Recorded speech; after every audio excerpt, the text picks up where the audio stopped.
Muito bom dia, meus queridos amigos e irmãos, tanto os encarnados como os desencarnados aqui presentes, né? Sejam bem-vindos a esta casa de oração e trabalho.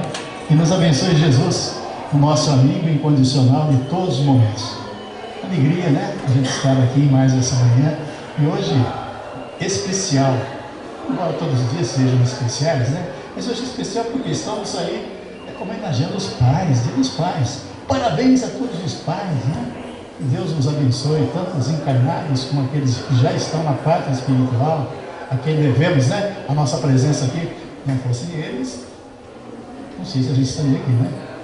Talvez houvesse outros meios, né? Mas pelos meios naturais, devemos aos nossos pais. Então, o nosso abraço fraterno, onde estiver o nosso, porque o meu já está também na parte espiritual, que de muitos aqui estejam também. Então, que ele receba o nosso afeto, a nossa gratidão.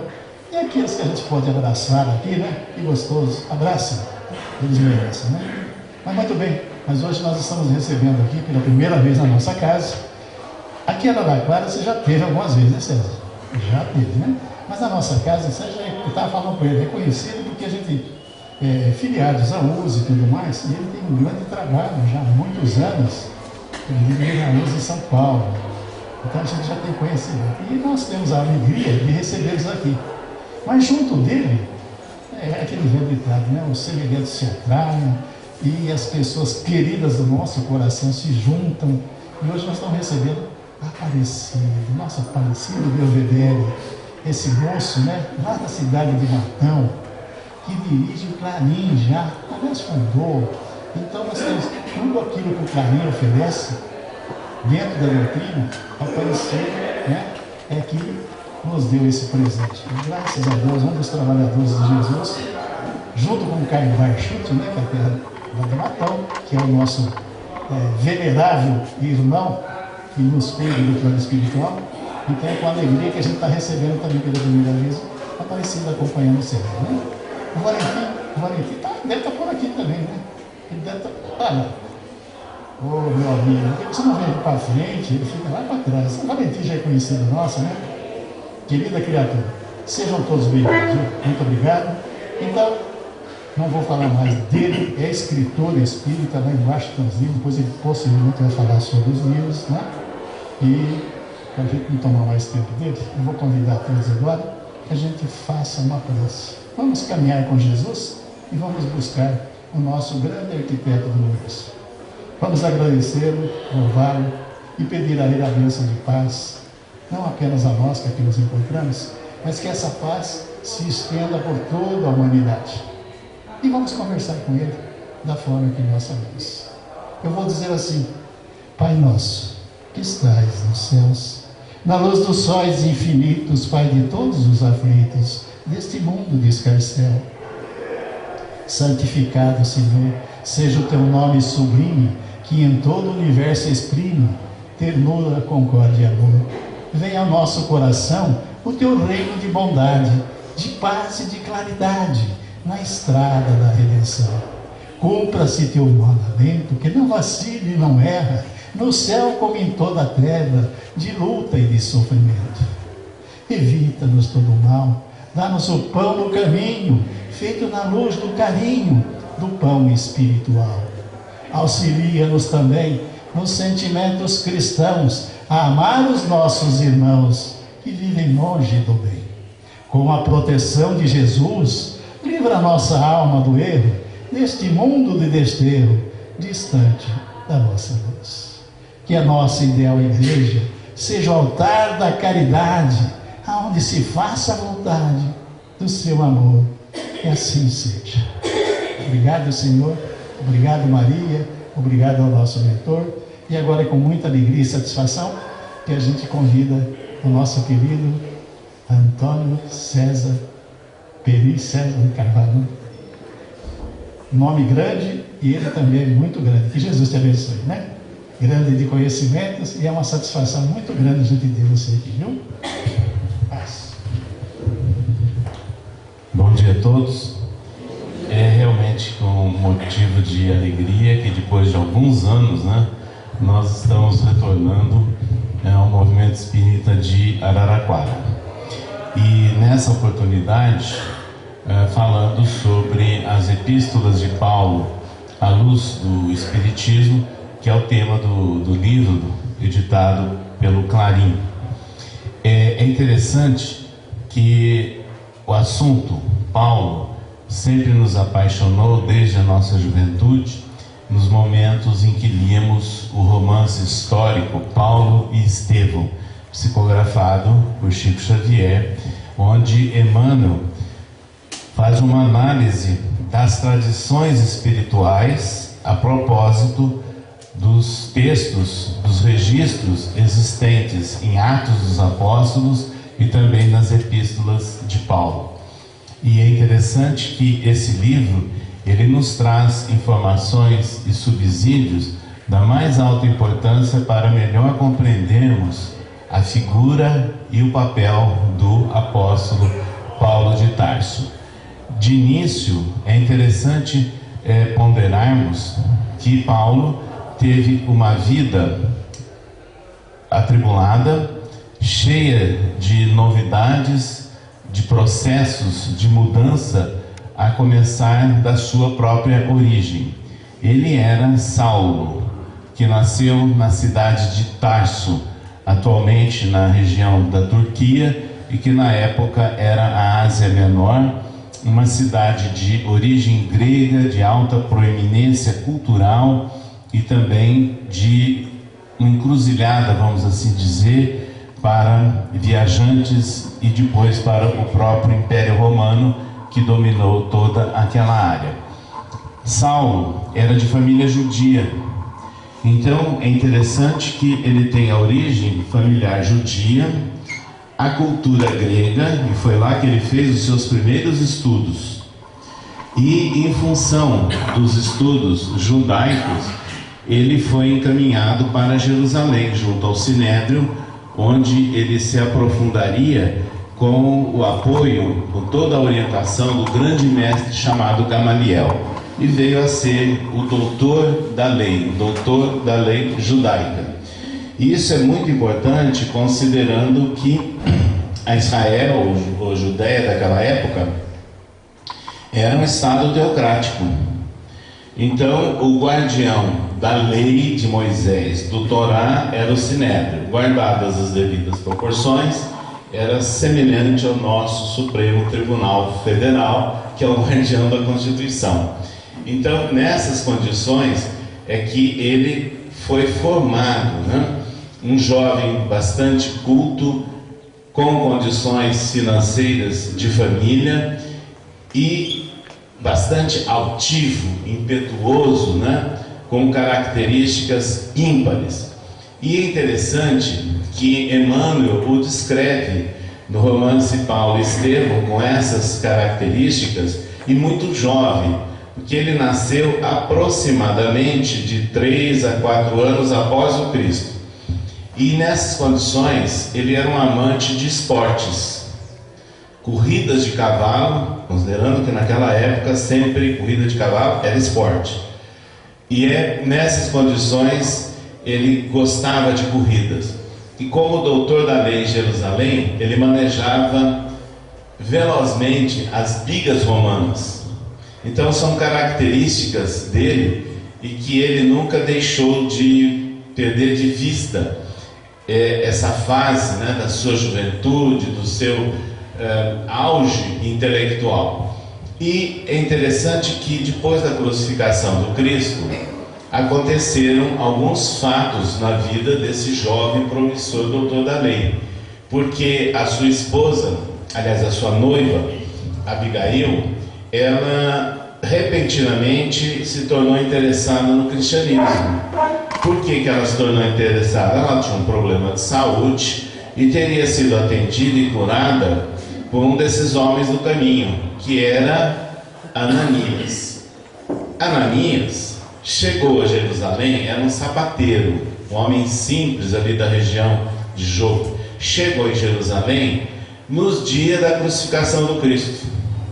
Assistiu, né, toda aquela epopeia, ficou sensibilizado, interessado pelos ensinos do Cristo e resolveu depois acompanhar os homens do caminho, que eram os seguidores do Cristo. A palavra cristianismo não existia.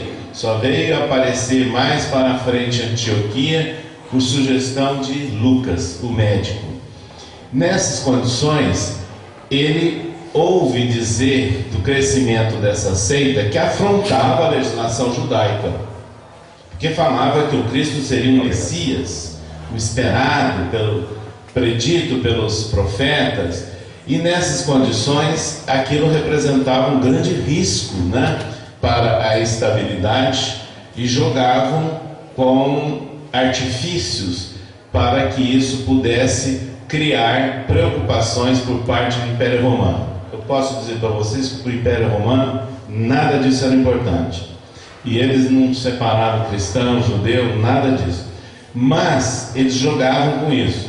Então ele vai até a casa do caminho, veio a saber onde eles se reuniam, os seguidores do Cristo, e lá chegando viu que era um posto de atendimento a pessoas necessitadas, doentes, pessoas que não tinham o que comer, que precisavam de apoio inclusive para necessidades de vestimenta, e aqueles que estavam sequiosos de receber uma palavra de conforto, de apoio na linha daquilo que se falava sobre os ensinos de Jesus. E lá chegando, ele escuta a preleção de um jovem também, chamado Estevão, que na verdade era o nome cristão de Gesiel, de origem judaica também.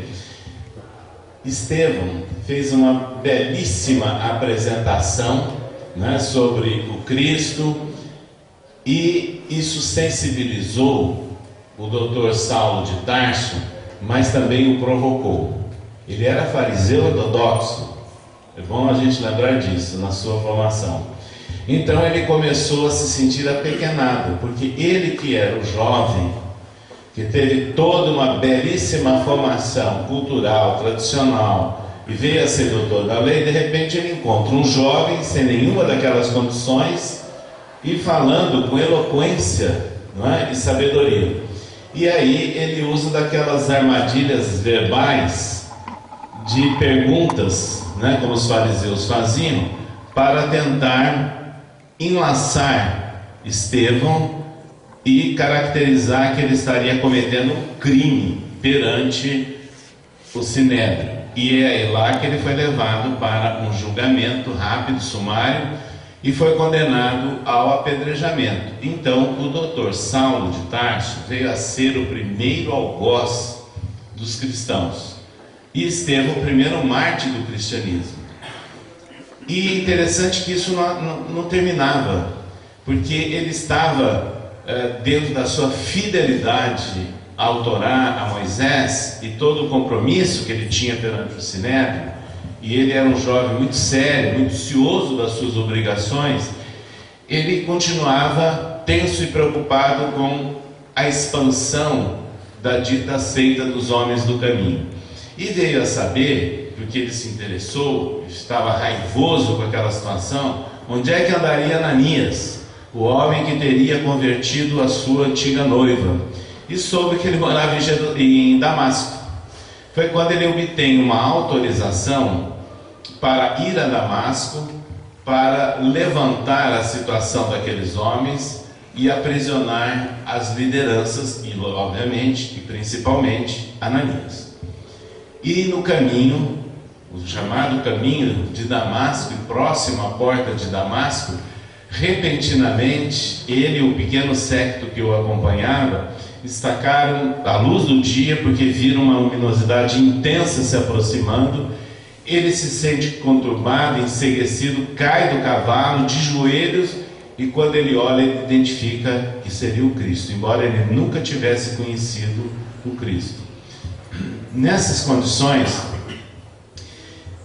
Jesus diz a ele: Saulo, Saulo, por que me persegues? E esse fato é muito forte e marcante, porque o homem que tinha todo aquele desejo de perseguir, de aprisionar cristão, de repente ele responde assim: Senhor, o que queres que eu faça? E aí ele recebe a orientação para que ele entrasse em Damasco, fosse até uma estalagem, lá ele foi, na rua direita, e que aguardasse que ele seria atendido. E no terceiro dia, exatamente Ananias chega ali. E Ananias passa a atendê-lo também sob a orientação dos espíritos. E é nessas condições que começam a acontecer fatos que são muito significativos. Por exemplo, qual foi a orientação que Ananias recebia? Que aquele era um homem escolhido, informação vinda em nome do Senhor, segundo Atos dos Apóstolos, e que ele estava destinado para falar às nações, aos reis, e que ele fosse atendido. E Ananias o curou da cegueira transitória. Essa cegueira tem um duplo sentido, porque o próprio Saulo, quando abriu os olhos e voltou a ver, ele foi claro que a visão fosse utilizada agora para o Senhor. Então foi um processo de abertura da sua ótica espiritual, não é? Para uma nova trajetória que ele deveria seguir.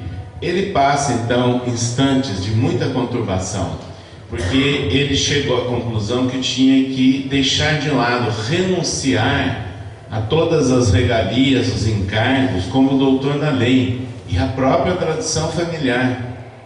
E de repente ele estava só, sem nada, e tendo que assumir um novo compromisso de ordem espiritual para compreender os ensinos do Cristo. Esse fato é importante e nós temos que chamar a atenção, porque ele era um vaso preparado. Não é simples, não, questão de uma conversão em questão de minutos ou segundos. Isso tem uma razão maior de ser. E ele foi procurado pelo próprio Cristo, o que é raro também, muito raro. Pois bem, é nessas condições que ele passa a refletir, meditar, inclusive no deserto de Dan. Imaginem os momentos complexos que ele viveu. E aí, seguindo a tradição da família judaica, ele adota a profissão que ele aprendeu do seu pai, de tecelão. Então, onde ele comparecia, ele montava a sua tenda de tecelão, sobrevivia disso e começava a ter contato com a população carente e buscar também os chamados homens do caminho. Foi nessas condições que ele resolveu um dia ir ao encontro dos discípulos do Cristo lá na casa do caminho, nos arredores de Jerusalém. Quando ele bateu a porta, obviamente que ele não foi recebido, porque embora ele já soubesse que o doutor Saulo teria se convertido ao cristianismo, até que isso fosse comprovado e líquido e certo, é uma distância muito grande. Então não o receberam. Mas Paulo foi admoestado pela espiritualidade para que o procurasse. E ele foi trazido de volta, recepcionado na casa do caminho. E naqueles momentos, é interessante que ele começa a verificar algumas mudanças. Ele que era o entendido da legislação judaica, doutor da lei, ficou chocado, porque ele percebeu que Tiago principalmente, mas Pedro inclusive, estavam adotando propostas judaizantes. Ou seja, querendo obrigar um pré-requisito para que as pessoas se tornassem cristãs, que antes se tornassem judeus, né? Submetido a todos aqueles requisitos típicos do judaísmo. Nessas condições, ele não aceitou. Ele fez uma ruptura assim com Tiago e com Pedro. Ele veio acertar a situação mais para a frente, mas ele fez uma ruptura. E ele disse que ele iria sim levar a mensagem do Cristo à gentilidade, generalizando a todos aqueles que não eram judeus. Então ele inicia a sua jornada acompanhado de alguns interessados e apoiadores dele, passando pela Judéia, pela Síria, pela Ásia Menor, pela Macedônia, pela Grécia, por ilhas do Mediterrâneo, até finalmente chegar a Roma. a capital do império. Em cada um desses locais, ele levava a proposta do Cristo. E ele, que tinha autonomia intelectual, é bom a gente dizer isso, porque ele tinha uma formação, ele sabia separar aquilo que era realmente a mensagem, a informação vinda dos ensinos do Cristo e aquilo que era a criação dos homens. E naquela época já havia muitos interesseiros e oportunistas, porque a fama do Cristo, lógico, cresceu. Um homem que ressuscitou, um homem que apareceu 11 vezes depois da crucificação, não é? E mais o fenômeno de Pentecostes. Então isso tudo crescia e se divulgava em toda parte. Então surgiam, entre aspas, alguns seguidores do Cristo que oportunisticamente estavam também querendo fazer curas, falar em nome do Cristo, mas os objetivos deles eram outros. Mas também surgiam alguns intelectuais que misturavam propostas de filosofia grega com ideias cristãs. Surgiam também homens que misturavam magia, que misturavam ideias místicas com filosofias, né, deturpadas, e querendo também se imiscuir nas comunidades cristãs. Paulo sabia separar tudo isso, e era exatamente essa a preocupação dele onde ele comparecia, era de levar o ensino do Cristo. O que dizia Paulo nas comunidades onde ele comparecia? Em primeiro lugar, sobre Deus.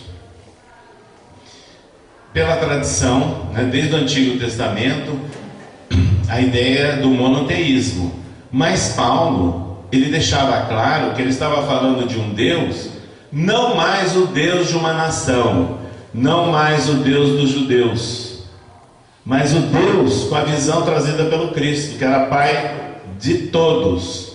E ele escreveu: ele é Deus dos gentios, ele é Deus dos gregos, ele é Deus dos judeus, ou seja, ele é Deus de todo mundo e não de uma nação.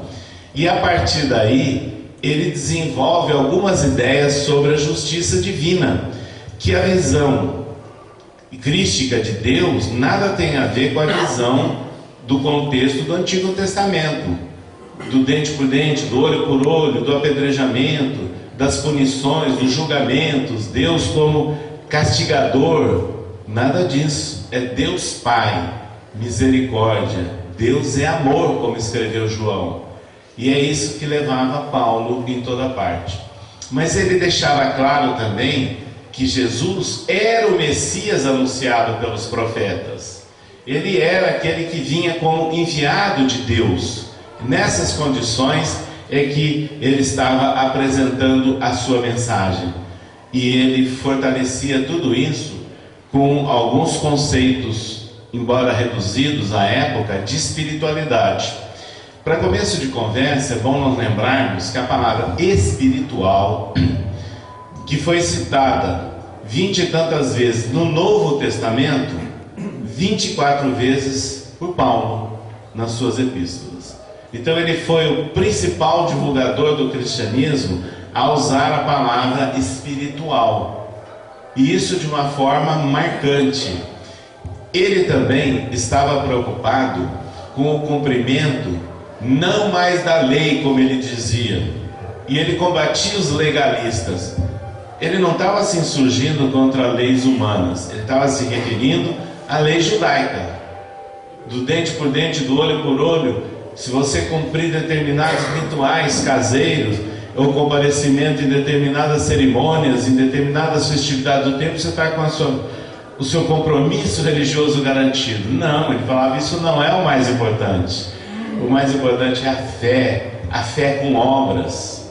E aí ele concretiza o seu trabalho, porque em todo local que ele ia, ele atendia as pessoas simples, e dando o conforto da solidariedade, o apoio fraterno, e curando criaturas. Ele era médium. Numa das primeiras viagens que ele fez, quando ele chegou à ilha de Chipre, soube-se que o governador romano, que tinha o título de procônsul romano, o nome de Sérgio Paulo, estava muito enfermo há tempos. e que já havia procurado magos, chamado curadores, e ninguém resolveu o problema dele. Paulo curou. Mas Paulo, ele deu mostras da sua mediunidade em outros momentos, não é? Até em situações em que ele foi detido e junto com outros companheiros, e houve naquela noite um tremor de terra e ruíram lá algumas paredes. Mas além disso, ele inspiradamente recomendaram a ele, do ponto de vista espiritual, que ele saísse da prisão. E ele saiu, passou ao lado dos guardas, e os guardas não os viram. Ora, como é que um guarda que está lá prestando um trabalho não vê que o prisioneiro está saindo? Ele estava hipnotizado, é lógico. É um fenômeno de ordem mediúnica que estava acontecendo ali. Então, muitos outros fatos aconteceram, como também na cidade de Filipos. Paulo estava chegando à cidade, e onde ele ia, tinha uma senhora que o seguia. Em altos bravos sempre falava: prestem atenção no enviado do Senhor. E um dia ele estava fazendo a sua pregação, e ela interrompeu com essas assertivas. Mas ele já havia se informado quem era aquela senhora. Ela era pitonisa de Filipos, ou seja, a médium, né, da tradição grega, porque ali era a antiga Macedônia, e que naquelas condições ela trabalhava e dependia financeiramente disso para as suas consultas, para as orientações ao povo. E ele interrompeu o seu discurso e afastou aquela entidade que utilizava da pitonisa, da médium de Filipos. E quando ele fez isso, em seguida, ele foi perseguido pelas autoridades de Filipos. Por quê? Porque aquela região dependia, a cidade, economicamente, do trabalho das pessoas que chegavam a Filipos para buscar a pitonisa. E ele teve que fugir, juntamente com os seus seguidores de Filipos. Mas vejam, quantos contatos, né? E quantas ações relacionadas com a prática mediúnica. Mas Paulo chega então no momento em que ele, visitando várias localidades, ao mesmo tempo fazendo viagens incríveis, com extrema dificuldade, andando a pé. E vocês sabem que um homem, em determinadas condições de tempo e temperatura, ele anda em boas condições 20 km por dia, dependendo também de descidas e subidas. E ele andava a pé, alguns momentos no lombo de animal, outros em pequenas embarcações, albergando-se em cavernas, dormindo ao relento, sujeito a ladrões que já existiam nas vias daquela época, e também animais silvestres. Então foi uma vida de extrema luta, de extrema dificuldade, que o antigo doutor da lei estava submetido. E a fama dele crescia. Então ele chegava num local, criava grupos, orientava, ficava semanas, alguns locais chegou a ficar mais de ano, e a partir daí ele recebia informações. Mensageiros o procuravam e dizendo: você precisa voltar em tal local, está acontecendo problemas. Quais eram os problemas? Geralmente judeus que seguiam as ordens do Sinédrio e criavam problemas e tentavam se infiltrar nas comunidades cristãs para miná-las, para comprometê-las. E ele estava ficando atônito, porque ele não tinha mais condições nem tempo de atender a tantas solicitações. Foi quando do alto veio a inspiração, registrada em Atos dos Apóstolos, e Emmanuel diz no romance Paulo e Estevão que o Cristo designou Estevão para orientá-lo. Então o antigo mártir passa a ser agora o orientador espiritual do algoz. E nessas condições ele passa a escrever sob a inspiração de Estevão, em alguns momentos contando com a contribuição de companheiros dele, principalmente Silas Timóteo, que também ajudava. Algumas vezes ele redigia, outras vezes ele editava as cartas dirigidas às comunidades e dirigidas às pessoas. Sabe-se que essas 14 epístolas, na verdade, algumas representam consolidação, que foram feitas pelos primeiros estudiosos lá no início do cristianismo, de cartas dirigidas à mesma comunidade. E nessas condições, essas cartas se espalhavam. O próprio Pedro, lá na Casa do Caminho, quando tinha conhecimento e chegava até ele uma dessas cartas de Paulo, eles liam e estudavam, dizendo que estavam lendo as cartas que vinham do Cristo. Era então nitidamente de natureza espiritual e era a primeira forma de comunicação, né, do cristianismo. E foram os primeiros registros históricos do cristianismo. A primeira epístola surgiu aproximadamente no ano 50, 51 da nossa era, dirigida aos Tessalonicenses. E é bom nos lembrarmos que até então existiam um ou outro registro da vida e dos ensinos de Jesus, manuscritos esparsos, e que o primeiro evangelho que se discute até hoje se surgiu primeiro de Marcos ou de Lucas, ambos surgiram na faixa de 62 a 64 da nossa era. Atos dos Apóstolos, de autoria de Lucas, também surgiu no final da sua vida, nessa mesma época. E é interessante que o terceiro evangelista, que é Mateus, ele aparece, na verdade, o seu evangelho, e essa é a certeza histórica, no ano 70 da nossa era. E o último, que é de João, quando João já estava com quase 90 anos de idade. Então as cartas de Paulo, as primeiras, foram na verdade pioneiras em registros da história, dos fatos ligados ao cristianismo. Isso é analisado no mundo acadêmico, entre historiadores também, e que serve de base para se obter informações das primeiras lides cristãs. Então as epístolas de Paulo, elas têm um valor inestimável para nós, e levando toda uma proposta do Evangelho do Cristo, e separando claramente outras influências. Por isso que Paulo, às vezes, ele era enérgico nas suas cartas. Ele tinha posições muito definidas, muito claras, e outras vezes ele era quase paterno, dando um atendimento assim carinhoso a pessoas. Tudo dependendo das condições. A sua epístola aos Coríntios, ela tem uma característica interessante, porque a cidade de Corinto era uma cidade promissora, de uma ilha acoplada por um pequeno istmo ao continente grego, mas era um porto muito importante e que era local de passagem das embarcações romanas em direção à Ásia Menor.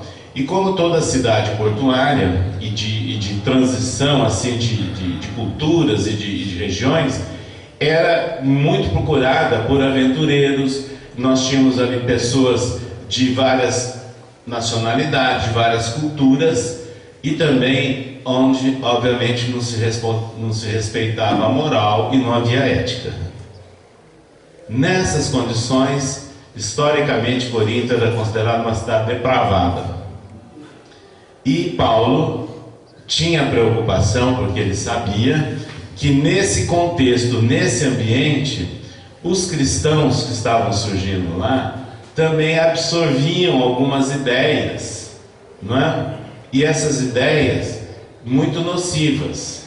Guardadas as devidas proporções, ele dizia para eles: nem tudo que é legal é moral. Essa que é a questão. Então ele levou nas epístolas uma proposta de moralidade, de ética, né, aos cristãos que estavam se expandindo na cidade de Corinto. Mas é nessa epístola aos Coríntios é que Paulo tem colocações magníficas. Por exemplo, na primeira epístola ele diz o seguinte, dedica 3 capítulos à questão espiritual. acerca dos dons espirituais, não quero, irmãos, que sejais ignorantes. E aí ele passa a discorrer sobre dons espirituais. Se nós olharmos aquilo com a visão espírita, nós estamos vendo orientação para uma reunião mediúnica, porque ele estava escrevendo sobre aqueles que profetizam, aqueles que escrevem, aqueles que falam línguas estranhas, e chega no detalhe de dizer que quando 2 ou 3 estiverem falando línguas estranhas, que os demais esperem. Então ele passa a orientar a prática da mediunidade, que era comum no ambiente do cristianismo primitivo. E ao final, desses 3 capítulos, ele encerra dizendo: mas que se faça tudo decentemente e com ordem. Paulo tinha um grande respeito ao contato com a espiritualidade, às manifestações, e foi isso que transcorre quando ele identifica falsos profetas e falsos médios, inclusive o caso que nós já relatamos da cidade de Filipos.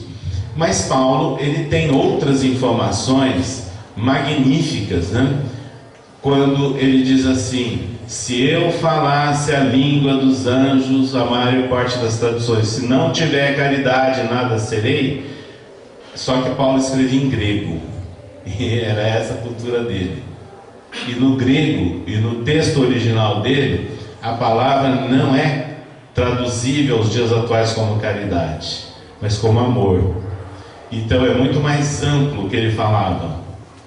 Ele estava se referindo ao amor. E é exatamente isso que ele trabalhou também. Embora fosse um homem sério, enérgico, impetuoso, ele sabia agir com amor e com solidariedade e fraternidade nos vários ambientes em que ele frequentou.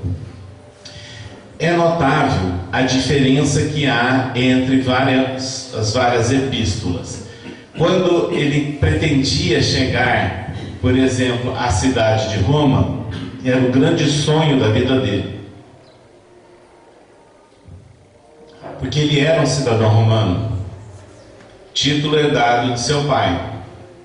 Mas Roma era a capital do império, então ele queria chegar à capital. E acontece que quando ele estava se preparando para ir a Roma, já estava ali próximo, inclusive, na região ali das ilhas gregas, ele recebe uma solicitação para que comparecesse urgentemente a Jerusalém. A ideia é que ele fosse prestar apoio e socorro aos cristãos que estavam sendo perseguidos, como também ele iria levar recursos que ele amealhava aqui e acolá e destinava para várias comunidades. Acontece que lá chegando, havia uma grande armadilha do Sinédrio, e ele foi preso, foi ouvido, mas não deram a mínima atenção, muito pelo contrário, foi considerado um traidor da lei judaica, com vários agravantes, e condenado. E ele seria condenado à morte por crucificação, que ele não aceitava, porque ele não queria ser crucificado como Cristo, porque ele achou que o auge ali era o Cristo.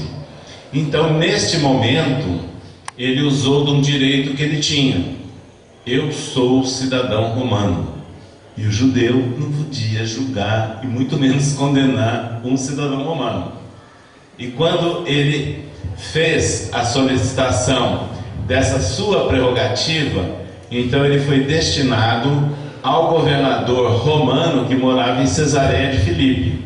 Lá chegando, o governador não estava nada interessado nisso, e os romanos não estavam preocupados com os cristãos. É bom nós fazermos um parêntese aqui, que o próprio imperador da época tinha desejos de ser curado pelo Cristo. E ele ficou profundamente irritado, magoado, quando soube que o seu representante condenou o Cristo em Jerusalém. Então, na verdade, o romano não aceitava o seguinte: que houvesse prejuízo à autoridade do imperador e que não fizesse respeito ao culto da divindade do imperador. Essa era a questão básica. mas eles davam liberdade religiosa, inclusive em Roma, tanto que tinham sinagogas, templos egípcios, templos gregos, templos babilônicos, não havia problema. Quem criava mais intriga eram os judeus, por causa da contundência ortodoxa. E eles enquadravam essas seitas que surgiam lá, tudo dentro do judaísmo, não estavam muito preocupados com isso. Paulo ficou muito tempo detido lá em Cesareia de Filipe, e recebendo inclusive visitas, etc. Houve uma mudança de governador, e quando mudou o governador, o Sinédrio mais uma vez pressionou, e chegou lá um dia o sumo sacerdote com todo o seu séquito para aquelas acusações clássicas contra Paulo, e esse se defendeu. Paulo se defendia de peito aberto, sem medo, sem receios de nada, e neste momento ele faz o grande apelo: apelo então a César. Então, nessas condições, o governador permitiu que ele fosse realmente levado para a capital, porque ele apelou a César, e ele era um cidadão romano. Foi uma viagem complicada, com naufrágio, mas quando ele chega no território italiano, é interessante que os próprios guardas do império tinham atenção e respeito por Paulo. E lá chegando em Roma, ele tinha direito à chamada custódia libera. Agora, para o brasileiro ficar fácil, tanta coisa sendo divulgada por aí, a custódia libera seria o seguinte: ele não era condenado ainda, mas ele tinha direito a dormir numa residência conhecida, só que ele tinha que ter à porta um guarda romano, e ele tinha um raio de ação livre durante o dia, podia andar, fazer o que bem entendesse. E assim, como lá no Palácio Imperial não havia pressa para julgá-lo, se passaram 2 anos. Isso não preocupava o imperador. E esses 2 anos, o que Paulo fez? Divulgou o cristianismo, visitava os grupos cristãos, falava, acontecia, e logicamente os guardas o admiravam e sabiam disso. E quando ele vai ao Nero, que era o imperador, ele é absolvido por Nero, e ele continua então o seu trabalho. Quando ele foi perseguido, finalmente preso e decapitado por ordem do imperador, não foi uma perseguição aos cristãos, não foi ainda. Na verdade, uma perseguição a todos aqueles que desrespeitavam a autoridade divina do imperador, e que foram, na verdade, julgados e colocados numa situação para justificar os atos lá de Nero do incêndio e outras coisas mais. Mas é essa a questão. E mesmo os guardas estavam realmente temerosos, né, de ter que matar Paulo.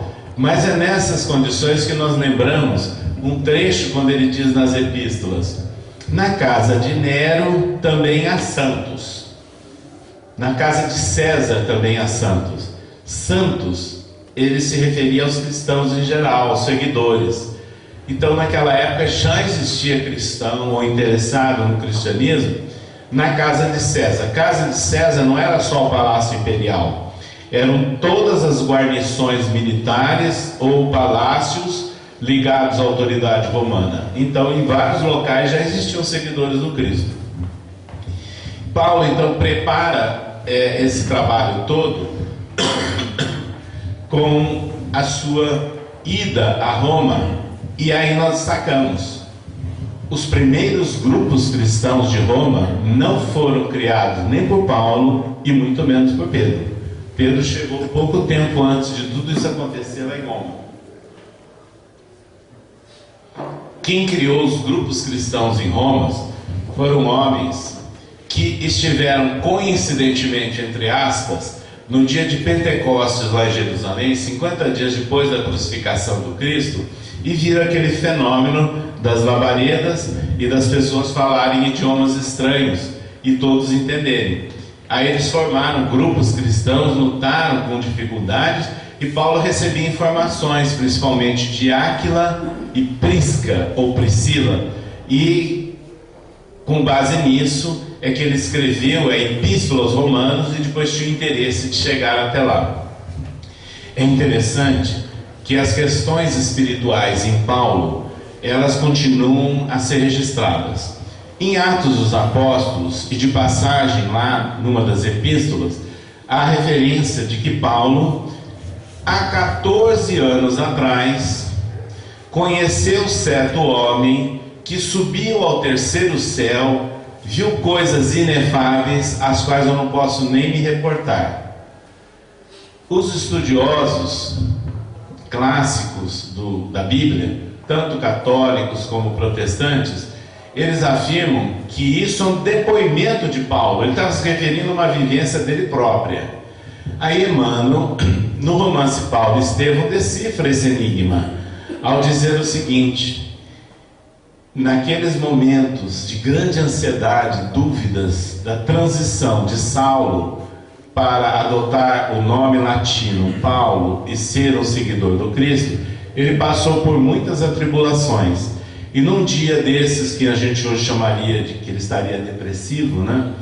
Ele adormeceu e passou pelo fenômeno do desdobramento parcial e entrou em contato com a espiritualidade. Diz Emmanuel, ele viu os espíritos de Abigail e de Gesiel, que era o Estevão. Se emocionou muito. E aí Abigail, antiga noiva, disse a ele assim: Saulo, por que choras, se apenas começas? E a cada dúvida mental que ele lançava naquele diálogo, ela ia dando respostas. Magistralmente, Emmanuel registra esse diálogo tão bonito, mas que se resume em 4 palavrinhas de ordem ou palavras-chave, que Abigail orienta a Saulo: ama, perdoa, trabalha e espera. Esse é o chamado lema de Abigail, que nós escutamos falar no movimento espírita a partir do romance Paulo e Estevão. E é interessante que a partir daí ele recobra as suas energias e parte de uma maneira decidida, consciente para a divulgação do cristianismo. Mas foi desse contato que é registrado de natureza espiritual. Terceiro céu, dentro da tradição judaica, admitia-se vários céus.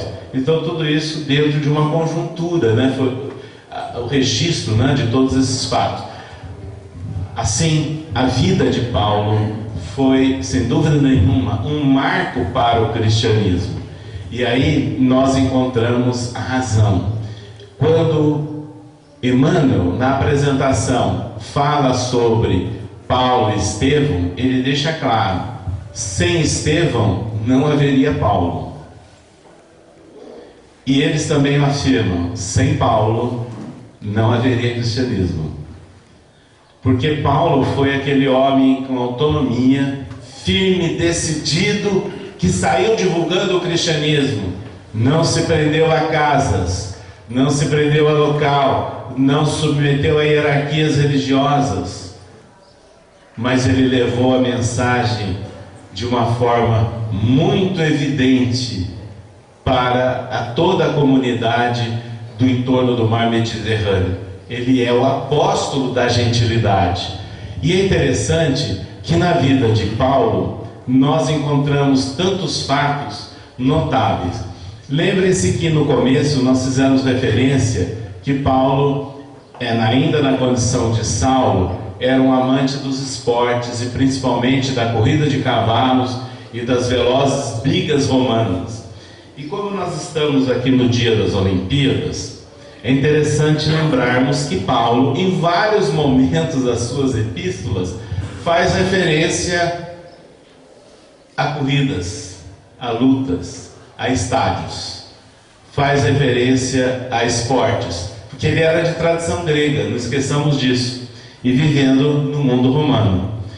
Assim, na epístola aos Coríntios, há referência a corridas e a luta. Escreveu Paulo: não sabeis vós que os que correm nos estádios, na verdade correm, mas um só leva o prêmio. Correi de tal maneira que o alcanceis. E todo aquele que luta, de tudo se abstém, os cuidados do esportista. Eles o fazem para alcançar uma coroa corruptível, quer dizer, uma honra humana.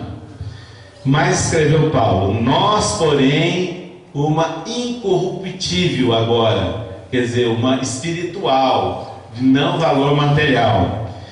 Pois eu assim corro como uma coisa incerta, assim combato, não como batendo no ar. Está se referindo à luta. Então ele corria e lutava, não é? Mas com um outro objetivo.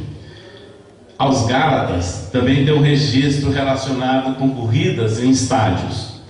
E lhes expus o evangelho que prego entre os gentios, e particularmente aos que estavam em estima, para que de maneira alguma não corresse ou não tivesse corrido em vão. Então a razão maior motivadora das nossas corridas, vamos assim dizer, agora com objetivos espirituais. Aos Filipenses tem um trecho formidável: prossigo para o alvo.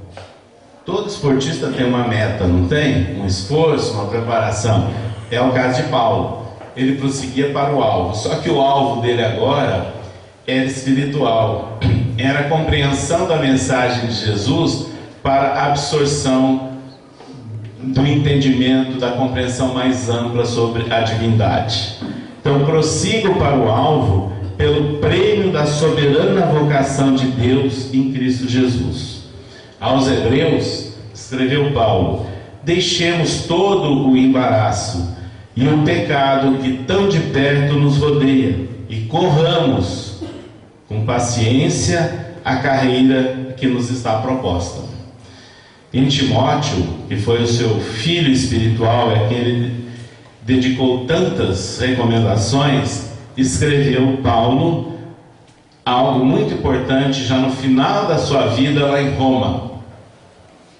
Uma frase marcante: combati o bom combate, terminei a corrida, guardei a fé. Veja que coisa bonita.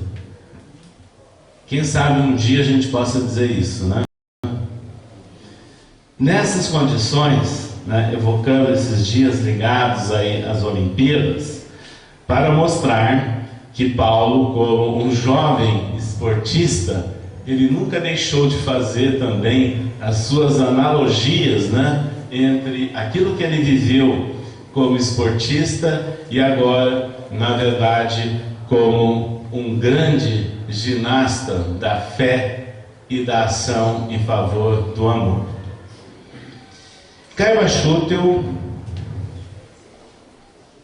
escreveu um capítulo dedicado a Paulo.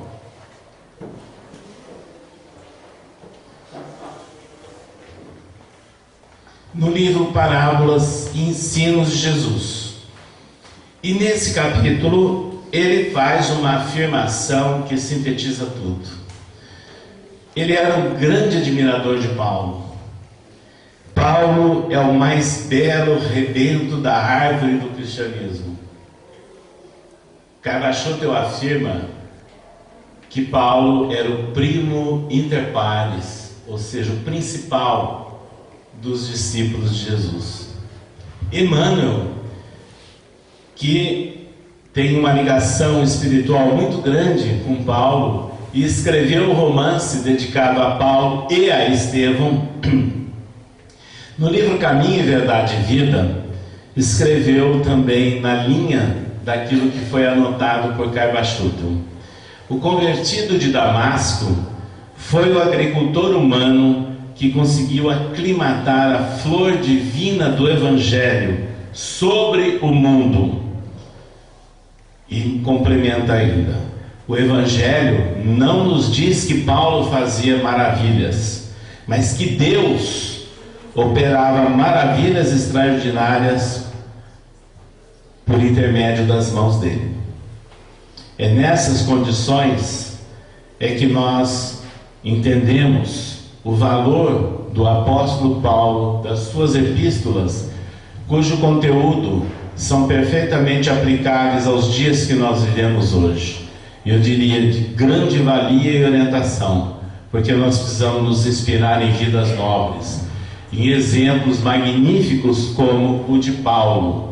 E ele, nos seus escritos, se tem trechos dedicados a questões e querelas do contexto da época e outras dedicadas a assuntos que até viraram dogma, isso não nos interessa. Nos interessa é a essência moral que existe nessas epístolas de Paulo e que, à luz do Espiritismo, nós entendemos como perfeitamente aplicáveis ao mundo de hoje. A começar quando ele diz assim, numa das epístolas: examinai tudo, retende o bem. Essa é uma grande mensagem para um mundo conturbado, difícil e cheio de contraste que nós estamos vivendo hoje. O mal existe, mas nós temos que valorizar o bem e trabalhar pelo bem e pela paz. E é nessas condições que, quando ele escreveu o seguinte nas epístolas: trago no corpo as marcas do Cristo, e realmente ele trazia cicatrizes de chibatada, de fratura, de apedrejamentos, de transes morais, e ele envelheceu precocemente, porque ele foi decapitado como se fosse um homem já idoso, tinha em torno de 62 anos de idade. E Paulo escreveu: trago no corpo as marcas do Cristo. Não sou eu mais quem vive, é o Cristo que vive em mim. Então hoje nós temos o grande desafio de nos inspirarmos em vidas nobres como a de Paulo, no esforço para absorvermos os ensinos de Jesus e, sem dúvida nenhuma, fazermos a nossa parte. O grande desafio, como aclimatarmos a cultura da flor do Evangelho dentro do contexto do mundo de hoje. Obrigado.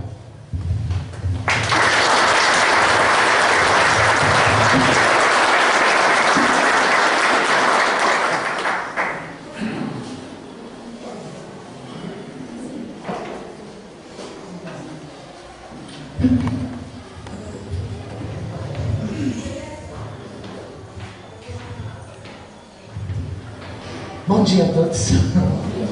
Eu quero primeiramente... tá ali. Eu falei, opa, desmaterializou. Agradecer ao nosso irmão Antônio César essa lembrança maravilhosa que trouxe nessa manhã para todos nós.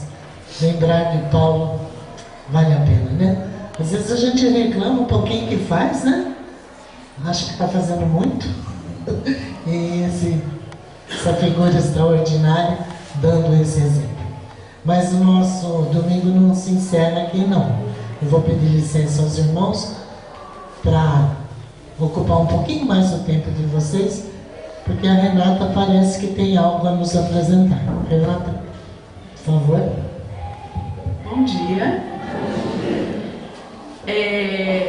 A gente não fez nenhum evento especial para comemorar o Dia dos Pais, mas a mocidade pediu para que eu viesse dar um recado para vocês. E as crianças depois vão subir, porque eu não sei se eles conseguiram terminar, eles vão trazer as lembrancinhas para os seus pais. Algum mimo que eles sempre fazem com as evangelizadoras, né? O que a gente queria pedir de coração para cada pai que está aqui a volta para o convívio com os seus filhos. Os nossos jovens, as nossas crianças têm colocado o tempo todo o distanciamento. Hoje, os pais, os adultos, os jovens, as crianças têm muito prazer no seu trabalho. São pessoas, geralmente, hoje a gente vê muitas pessoas felizes com o trabalho que escolheu. A gente observa muito adulto, muito jovem, muita criança tendo muito prazer com o mundo virtual. perdendo horas e horas ali no seu celular, nesse mundo virtual, né? E a gente tem percebido uma carência muito grande na convivência. Naquela coisa de chegar em casa e poder ter uma mesa colocada pela mãe, o pai aguardando ali para que essa refeição seja feita junto, que naquele momento da refeição tenha conversa, tenha troca de informações. E os jovens têm colocado, principalmente os nossos aqui, que muitos pais colocam quando eles vão para as festas, quando eles vêm para a casa espírita, que parece que a família é perfeita. Mas que a hora que chega em casa, não existe aquela relação a qual mostra para a sociedade. Então a gente vê ainda, com tudo que a gente conhece do Espiritismo, que a gente tem pouco utilizado do Evangelho nas nossas vidas e nas nossas relações. E os nossos jovens e as nossas crianças espíritas estão pedindo a coerência com aquilo que você conhece e aquilo que você está praticando em casa. Então, nossa mensagem nessa manhã é para que a gente se aproxime cada vez mais daquilo que a gente estuda, daquilo que a gente conhece, na aplicação do dia a dia. Porque é isso que vai fazer a diferença perante o Cristo. Sabermos conviver, amar, respeitar. E no dia de hoje, que a gente comemora, e a gente já fez uma abertura ajudando depois no trabalho da Dona Isaura, a gente fez uma abertura meditativa com os jovens, lembrando eles que nesses dias de data comemorativa, a gente precisa ficar mais vigilante, porque muitas vezes a gente é tomado por uma irritação, um mau humor, que a gente nem sabe de onde que vem, né?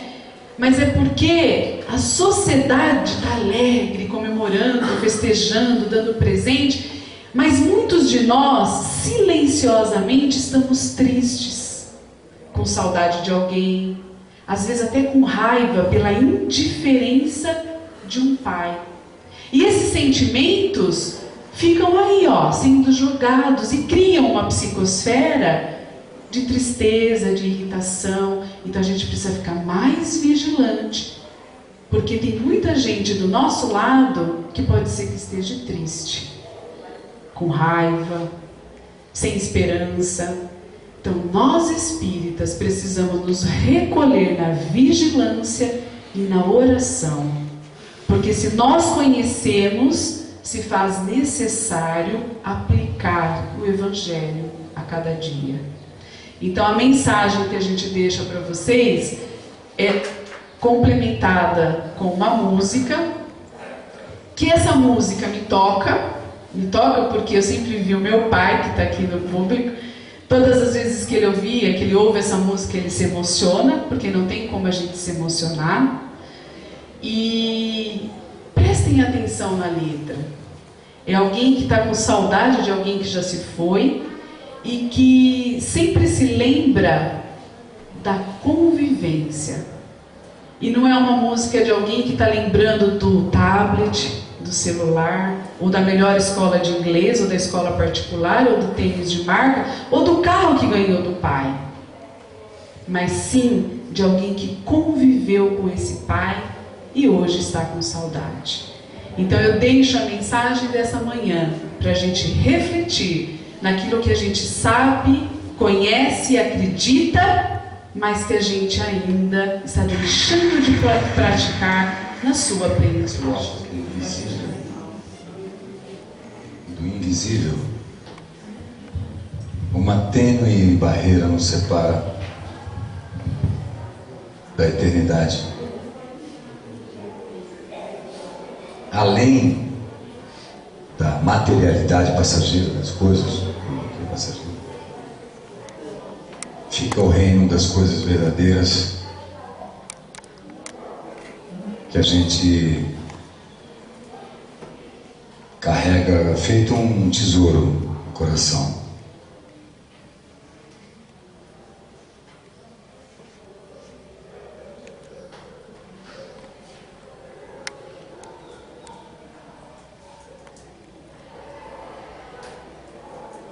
laços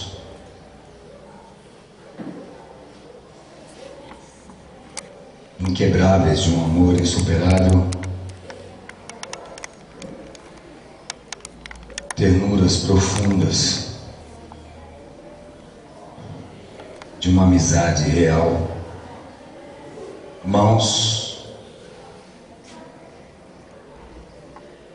que se selam como guardiãs na nossa caminhada,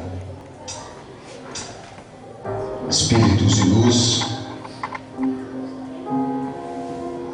iluminando o nosso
clima de emoção, em homenagem aos pais, eu quero aqui cumprir uma promessa que eu fiz a um espírito amigo.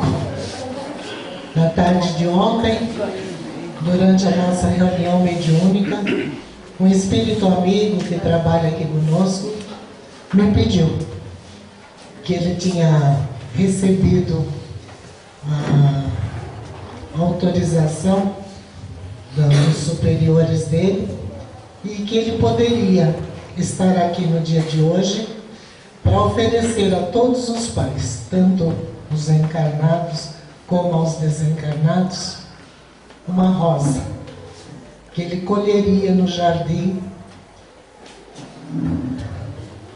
espiritual, e ele queria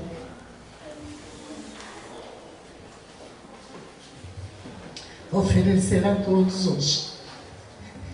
E ele falou: a irmã me ajuda a distribuir as flores? Perfeitamente.